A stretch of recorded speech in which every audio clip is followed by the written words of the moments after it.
લક્ષ્ય ન્યૂઝ, એક નજર, એક લક્ષ્ય. કબૂતરને જળ વિના તરફડતું જોઈને તાત્કાલિક સેવા કરવાનો વિચાર સ્ફૂર્યો.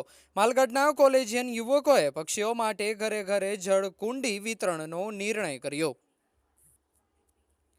ડીસા તાલુકાના માલગઢના જોધપુરિયા ઢાણાની કોલેજિયન યુવકોએ ગઈકાલે ભૈરવ ટેકરી મંદિર પરિસરમાં એક ભોળા પારેવાને જળ વિના તરફડતું જોયું હતું. તે ઘટનાથી દ્રવિત થઈને બીજા જ દિવસે શક્તિ અનુસાર ભક્તિ એ સિદ્ધાંત અનુસાર બજારમાંથી 100 જેટલી જળકુંડી ખરીદીને જરૂરિયાત અનુસાર સમયસર જળ પૂરું પડાય તેવા ઉમદા આશયથી જાહેર જગ્યાના બદલે ઘરે ઘરે પહોંચાડવાનું અભિયાન હાથ ધર્યું હતું. કોલેજમાં મોજ મસ્તી કરવાના સમયે સેવા કાર્ય હાથ ધરીને આ કોલેજિયન યુવકો અન્ય યુવકો માટે પણ પ્રેરણારૂપ બન્યા હોવાથી તેમનું કાર્ય ગામમાં પ્રશંસા પામ્યું હતું. રિપોર્ટર નવીન માલી, ડીસા.